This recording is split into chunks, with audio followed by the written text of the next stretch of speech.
ನನ್ನ ಹೆಸರು retired army officer B Linganna. ನಾನು ರಾಜಣ್ಣವ್ರ ಬಗ್ಗೆ ನಾನು ಅದೇ ಮಧುಗಿರಿ ತಾಲೂಕಿನವನು, ಹುಟ್ಟಿ ಬೆಳೆದನು. ಸುಮಾರು 30-40 ವರ್ಷದಿಂದ ಮಧುಗಿರಿ ತಾಲೂಕು ಗಂಜಲಗುಂಟೆ ಬೆಳೆದಂಥ ವ್ಯಕ್ತಿ. ಆ ವ್ಯಕ್ತಿ ಬಡಬಗ್ರಿಗೆ ಅಂದರೆ ಕಣ್ಣೀರು ಹಾಕೋ ಮನುಷ್ಯ. ಇವತ್ತು ಸ್ವಲ್ಪ ಅವ್ನು ಮಾತಾಡೋದ್ರಲ್ಲಿ ಸ್ವಲ್ಪ ಗಟ್ಟಿ ಇದೆ, ಆವಾಜಿದೆ. ಅವನು ಸತ್ಯ ಹೇಳಿದ್ದಾರೆ. ಕಾಂಗ್ರೆಸ್ ಅವಧಿಯಲ್ಲಿ ಏನು ನಡೆದಿದ್ದು ಅದನ್ನು ಸತ್ಯ ನುಡಿದಿದ್ದಾರೆ ಹೊರತು ಅವರು ಅಸತ್ಯ ನುಡಿದಿಲ್ಲ. ಅದನ್ನು ಅವರೇ ಕಾರ್ಯಕರ್ತರು ಅದನ್ನು ತಿರುಚಿ ಡೆಲ್ಲಿವರೆಗೂ ತಲುಪಿಸೋಂಥ ಕೆಲಸ ಮಾಡಿ ಇವತ್ತು ರಾಜಣ್ಣವ್ರಿಗೆ ಒಂದು ಕಪ್ಪು ಚುಕ್ಕೆಯನ್ನು ಹಾಕಿದ್ದಾರೆ. ಇದು ತಪ್ಪು. ಇದು ತುಮಕೂರು ಜಿಲ್ಲೆ ಅವ್ರ ಜೊತೆಯಲ್ಲಿದೆ, ಅವರ ಸಪೋರ್ಟ್ ಇದೆ. ಆದರೆ ಅವರಲ್ಲಿ ಯಾವುದೇ ಪಾರ್ಟಿ ಭೇದ ಇರಲಿಲ್ಲ. ಎಲ್ಲ ಜಾತಿಯ ಎಲ್ಲ ಕಾರ್ಯಕರ್ತರ ಎಲ್ಲ ಪಕ್ಷದಲ್ಲಿ ಮಿಂಗಾಲಾಗಿದ್ದರು. ಜೊತೆಗೂಡಿ ಜಿಲ್ಲೆಗೋಸ್ಕರ ಸಖತ್ ಕೆಲಸ ಮಾಡಿದ್ದಾರೆ ಅವ್ರನ್ನ. ಇವತ್ತು ಒಂದು ಜಿಲ್ಲೆಗೆ ಒಂದು ದುಃಖ ಏನಪ್ಪ ಅಂದರೆ ನಮ್ಮ ತುಮಕೂರು ಜಿಲ್ಲೆಗೆ ಒಂದು ಕೆಲಸ ಆಗೋದನ್ನ ಮಟ್ಟಗೋಲು ಮಾಡಿದರು.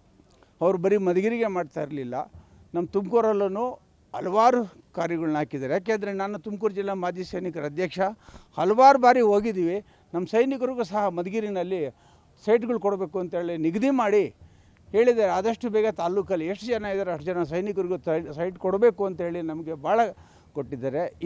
ಇಂಥ ಸಮಯದಲ್ಲಿ ಅವ್ರನ್ನ ಈ ಪಿತೂರಿ ಮಾಡಿ ಇವ್ರನ್ನ ವಜಾ ಮಾಡಿ ಅವಮಾನ ಮಾಡಿ, ತುಮಕೂರು ಜಿಲ್ಲೆಗೆ ಅವಮಾನ. ಇದು ನಾಟ್ ಓನ್ಲಿ ಕರ್ನಾಟಕಕ್ಕಲ್ಲ, ಇದು ತುಮಕೂರು ಜಿಲ್ಲೆಗೆ ದೊಡ್ಡ ಅವಮಾನ ಆಗಿರೋದ್ರಿಂದ ದಯವಿಟ್ಟು ತುಮಕೂರು ಜಿಲ್ಲೆಯವರು ಇದನ್ನು ದೊಡ್ಡ ರೀತಿಯಲ್ಲಿ ತಗೊಂಡು ಅವ್ರನ್ನ ಮತ್ತೆ ಮಂತ್ರಿಗಿರಿ ಕೊಡಬೇಕು ಅಂತ ಹೇಳಿ ನನ್ನ 2 ಮಾತು ಮುಗಿಸ್ತೀನಿ. ಒಬ್ಬ ಹಿಂದುಳಿದ ನಾಯಕ ಈ ರೀತಿಯಾಗಿ ಅವಮಾನ ಮಾಡ್ತಾರೆ ಅಂತಂದರೆ ಇದು ತುಂಬ ಖಂಡನೀಯವಾಗಿದ್ದು. ತಳ ಸಮುದಾಯದಲ್ಲಿ ಹುಟ್ಟಿ ಇಲ್ಲಿವರೆಗೂ ಬೆಳೆದು ಬಂದಿದ್ದಾರೆ ಅಂತಂದರೆ ಅವರ ಒಂದು ಶ್ರಮ, ಶ್ರದ್ಧೆ, ಜನಶಕ್ತಿ ಜನ ಮೇಲೆ ಇಟ್ಟಿರೋ ಪ್ರೀತಿ ಅವರಿಗೆ ಒಂದು ದಾರಿದೀಪ ತೋರಿಸುತ್ತೆ. ಕೇವಲ ಸತ್ಯ ನುಡಿದಿದ್ದಾರೆ ಅಂತೇಳಿ ಈ ರೀತಿ ಒಂದು ಹೇಳೋದು ತುಂಬ ಖಂಡನೀಯವಾಗುತ್ತದೆ. ಅವರು ಇದ್ದಂಗೆ ಹೇಳಿದ್ದಾರೆ, ನೇರ ಮಾತುಗಾರ. ಹಾಗಾಗಿ ಆ ರೀತಿಯ ಒಂದು ಹೇಳಿಕೆಯನ್ನು ಯಾವುದೇ ಕಾರಣಕ್ಕೂ ಅವರು ಅಷ್ಟು ಸೀರಿಯಸ್ ಆಗಿ ತಗೊಬೇಕಾಗಿರೋ ಅಭಿಪ್ರಾಯ. ಸಿದ್ದರಾಮಯ್ಯ ಟೀಮ್ಗಿಂತ KN ರಾಜಣ್ಣ ಅವರು ಟಾರ್ಗೆಟ್ ಆಗಿದ್ದಾರೆ. ಏನಕ್ಕೆ ಅಂತಂದರೆ ಅವರು ಇದ್ದಂಗೆ ಹೇಳ್ತಾ ಇದ್ದಾರೆ. ಮೇಲೆ ಇರೋ ಅಂಥ ಒಂದು ಟೀಮ್ ಅವ್ರ ಬಗ್ಗೆ ಸಹಿಸ್ಕೊಳಕ್ಕೆ ಆಗದಲೇ ಆ ರೀತಿ ಟಾರ್ಗೆಟ್ ಮಾಡ್ತಿರೋದ್ರಿಂದ ಈ ರೀತಿಯಾಗಿ ಒಂದು ನಿಲುವನ್ನು ಕಂಡುಕೊಂಡಿದ್ದಾರೆ ಸರ್. ವಜಾಗೊಳಿಸಿದ್ದು ಎಷ್ಟು ಮಟ್ಟಿಗೆ ಸರಿ ಅಂತ ಇದು ಖಂಡನೀಯ ಸರ್. ಯಾವುದೇ ಕಾರಣಕ್ಕೂ ಆ ರೀತಿ ಒಂದು ನಿರ್ಧಾರ ತಾಂಬಾರ್ದಿತ್ತು. ಯಾಕಂದರೆ ಅವರ ಜನಪ್ರೀತಿ ಒಂದು ಎಷ್ಟು ಪ್ರೀತಿಯಿಂದ ಅವರು ಎಷ್ಟು ಸೇವೆ ಮಾಡಿದ್ದಾರೆ. ಆಮೇಲೆ ನಾವು ದೇವರಾಜ್ ಅರಸು ಬಿಟ್ಟರೆ ನೆಕ್ಸ್ಟ್ ಕಂಡಿದ್ದು ಸಿದ್ದರಾಮಯ್ಯ. ಈ ಜಿಲ್ಲೆಗೆ ದೇವರಾಜ್ ಅರಸು ಅಂತಂದರೆ KN ರಾಜಣ್ಣನವ್ರನ್ನ ನಾವು ನೆನೆಸ್ಕೊಬೋದು ಸರ್. ಖಂಡನೀಯ ಅಂತೀರಾ? ಖಂಡನೀಯ, ಖಂಡಿತ ಖಂಡನೀಯ. Thank you sir. ಈಗ ರಾಜಣ್ಣವರ ಸಚಿವ ಸ್ಥಾನ ವಜಾ ಮಾಡ್ತಿದ್ದಾರೆ, ಏನು ಹೇಳಕ್ಕೆ ಇಷ್ಟಪಡ್ತಾರೆ? ರಾಜಣ್ಣವರು ನಮ್ಮ ಇಲ್ಲಿ ತುಮಕೂರು ಮಟ್ಟಿಗೆ ಹಿಂದುಳಿದ ನಾಯಕರು. ತುಮಕೂರು ಮಟ್ಟಿಗೆ ಅಲ್ಲ, ರಾಜ್ಯ ಮಟ್ಟದ ನಾಯಕರು, ವಾಲ್ಮೀಕಿ ಸಮುದಾಯದ ನಾಯಕರು. ವಾಲ್ಮೀಕಿ ಸಮುದಾಯದ ನಾಯಕರೆಲ್ಲ ಹಿಂದುಳಿದವರಿಗೆಲ್ಲ ಒಂದು ಶಕ್ತಿ ತುಂಬಂಥವು. ತುಮಕೂರಿನ ಮಟ್ಟಿಗೆ ಒಬ್ಬ ಮೇರು ನಾಯಕ ಅಂತಲೇ ಮೇರುನ ಒಂದು ಶಕ್ತಿಶಾಲಿ ನಾಯಕ ಅಂತಲೇ ಹೇಳ್ಬೋದು. ರಾಜಣ್ಣವ್ರನ್ನ ವಜಾ ಮಾಡಿದ್ದು ಯಾವುದೇ ರೀತಿಯೂ ಸರಿಯಲ್ಲ. ಕಾಂಗ್ರೆಸ್ ಹೈಕಮಾಂಡು ಇನ್ನೊಂದು ಸರಿ ಅವ್ರನ್ನ ಪರಿಶೀಲನೆ ಮಾಡಬೇಕು ಈ ನಿರ್ಧಾರನ. ಯಾಕಂದರೆ ಆ ಸಮುದಾಯ ಕಾಂಗ್ರೆಸ್ ಪಕ್ಷಕ್ಕೆ ಶಕ್ತಿ ತುಂಬಿದೆ, ಅವ್ರನ್ನ ಈ ರೀತಿ ನಡೆಸ್ಕೋಬಾರ್ದು. ಕಾಂಗ್ರೆಸ್ ನಮ್ಮ ತುಮಕೂರು ಮಟ್ಟಿಗೆ ರಾಜಣ್ಣವರು ಒಂದು ಕಾರಣ ಆಯಿತು ಸರ್ ಈಗ ವಜಾಗೊಳಿಸ್ಬಿಡಕ್ಕೆ ಏಕಾಏಕಿ?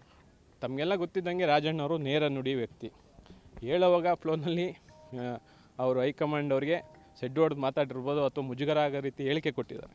ಅದನ್ನು ತಪ್ಪು ಎಲ್ಲರೂ ಖಂಡಿಸಿದ್ದಾರೆ. ಅವ್ರಿಗೆ ಈಗ ಅರಿವಾಗಿದೆ. ಆದರೆ ರಾಜಣ್ಣವ್ರನ್ನ ವಜಾ ಮಾಡಿದ್ದಂತೂ ಸರಿಯಲ್ಲ. ನಮ್ಮ ತುಮಕೂರು ಜನತೆ ಇದನ್ನು ಯಾವುದೇ ಕಾರಣಕ್ಕೂ ಒಪ್ಪಲ್ಲ. ಕಾಂಗ್ರೆಸ್ ಪಕ್ಷದ ನಿರ್ಧಾರವನ್ನು ಒಪ್ಪಲ್ಲ. ಸಿದ್ದರಾಮಯ್ಯನವರು ಬೆಂಬಲಿಗರು, ಅವರು ಕಾಂಗ್ರೆಸ್ ಪಕ್ಷದ ಧುರೀಣರು ಈ ಥರ ವಜಾ ಮಾಡೋದನ್ನು ನಮ್ಮ ತುಮಕೂರು ಜನತೆ ಸಹಿಸಲ್ಲ. ಇದನ್ನು ಸಿದ್ದರಾಮಯ್ಯ ಅವರ ಎಲ್ಲ ಒಂದು ಕಡೆ ಸಿದ್ದರಾಮಯ್ಯ ಅವ್ರ ಟೀಮ್ ಎಲ್ಲ ಒಂದು ಕಡೆ ಗುರಿ ಆಗ್ತಾ ಇದೆಯಾ ಅಂತ? ಇದು ಸಿದ್ದರಾಮಯ್ಯ ಅವ್ರ ಟೀಮು ಬೇರೆ ಟೀಮು ಅಂತೇನಿಲ್ಲ. ಇದು ಕಾಂಗ್ರೆಸ್ ಪಕ್ಷದ ಒಂದು ಪಕ್ಷನಿಷ್ಠೆಗೆ ವ್ಯತ್ಯಾಸ ಆದಾಗ ಕ್ರಮ ಕೈಗೊಂಡಿದ್ದಾರೆ. ಆದರೆ ಹೈಕಮಾಂಡ್ ಇದನ್ನು ಮತ್ತೆ ಪರಿಶೀಲನೆ ಮಾಡಿ ಅವ್ರ ಮಗ ರಾಜೇಂದ್ರ ಅವ್ರಿಗಾದ್ರೂ ಸಚಿವ ಸ್ಥಾನ ಕೊಡಬೇಕು. ರಾಜಣ್ಣವ್ರನ್ನ ವಜಾ ಮಾಡಿದ್ದು ಯಾವುದೇ ಕಾರಣಕ್ಕೂ ನಮ್ಮ ತುಮಕೂರು ಜನತೆ ಹಿಂದುಳಿದ ವರ್ಗದವರು ಯಾರೂ ಸಹ ಇದನ್ನು ಒಪ್ಪಲ್ಲ. ಸರ್ ವಜಾಗೊಳಿಸಿದ್ದು ಎಷ್ಟು ಮಟ್ಟಿಗೆ ಸರಿ ಅಂತ ರಾಜಣ್ಣ ಅವ್ರನ್ನ ವಜಾಗೊಳಿಸಿದ್ದು ಸೂಕ್ತ ಅಲ್ಲ. ಅವರೇನು ಅವ್ರ ಅಭಿಪ್ರಾಯ ಹೇಳಿದಾರೆ ಅದು ಸಮಂಜಸವಾಗಿದೆ.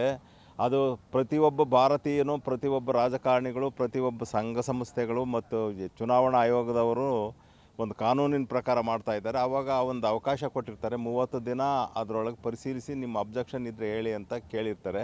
ಆವಾಗ ಕಾಂಗ್ರೆಸ್ ಪಕ್ಷದಾಗಿರಲಾರಾಗಲಿ, ಬಿ ಜೆ ಪಿನಾಗಿರೋರಾಗಲಿ, ಯಾರೇ ಆಗಲಿ ಅದನ್ನು ಪರಿಶೀಲನೆ ಮಾಡಿ ಹೆಚ್ಚು ಕಡಿಮೆ ಇದ್ದರೆ ತಿಳಿ ಹೇಳಬೇಕಾಗಿತ್ತು. ಅವ್ರು ಹೇಳಿರೋ ಮಾತು ಸಮಂಜಸವಾಗಿದೆ, ಒಪ್ತೀವಿ. ನಮ್ಮ ಹಿಂದುಳಿದ ವರ್ಗದ ಇದು ಕುರಿಚೇಡಿ ಜನಾಂಗದ ನೇಕಾರ ಸಮಾಜದ ಅಧ್ಯಕ್ಷನಾಗಿ ಕೆಲಸ ಮಾಡ್ತಾ ಇದೆ. ಆದರೆ ಈ ರಾಜಣ್ಣರಿಗೆ ಏಕಾಏಕಿ ಈ ಥರ ಮಾಡಿರೋದು ತಪ್ಪು. ಯಾಕೆಂದರೆ ಅವ್ರಿಗೆ ನೋಟಿಸು ಕೊಟ್ಟದಾಗ ಅವರು ಏಕಾಏಕಿ ಅವ್ರು ರಾಜೀನಾಮೆಯನ್ನು ಪಡೆದಿರೋದು ಭಾರಿ ತಪ್ಪಾಗಿದೆ. ಆದ್ದರಿಂದ ಇವ್ರನ್ನ ನಮ್ಮ ಹಿಂದುಳಿದ ನಾಯಕರು ಅಂತ ನಾವು ಹೇಳ್ಕೊತಾ ಇದ್ದೀವಿ. ಯಾಕೆಂದರೆ ಇವರು ಇಲ್ಲದೆ ಮಧುಗಿರಿ ಕ್ಷೇತ್ರದಲ್ಲಿ ನಿಜವಾಗ್ಲೂ ಹೇಳ್ತೀವಿ. ಆದರೆ ಕಾಂಗ್ರೆಸ್ ನಿರ್ನಾಮ ಆಗುತ್ತೆ, ಮುಂದೆ BJP ಅವರಿಗೆ ಅನುಕೂಲ ಆಗುತ್ತೆ. ಅದನ್ನು ರಾಜಣ್ಣನ ಈ ಪಕ್ಷದಿಂದ ಉಚ್ಚಾಟನೆ ಮಾಡಿದ್ದು ಭಾರಿ ಅನ್ಯಾಯ ಆಗಿದೆ ನಮ್ಮ ಹಿಂದುಳಿದ ವರ್ಗದವರಿಗೆ. ಅದರಿಂದ ನೀವು ದಯವಿಟ್ಟು ಅವ್ರನ್ನ ರಾಜೀನಾಮೆ ಹಿಂಪಡೆದು ಅವ್ರನ್ನ ಮಾಮೂಲಿನಂತೆ ಅವ್ರನ್ನ ಹುದ್ದೆಗೆ ಸಚಿವರಾಗಿ ಮುಂದುವರಿಸಬೇಕು ಅಂತ ನಾವು ಹಿಂದುಳಿದ ವರ್ಗದ ಎಲ್ಲ ಇಂದ ಪರವಾಗಿ ಕೇಳ್ಕೊಳ್ತಾ ಇದ್ದೀವಿ.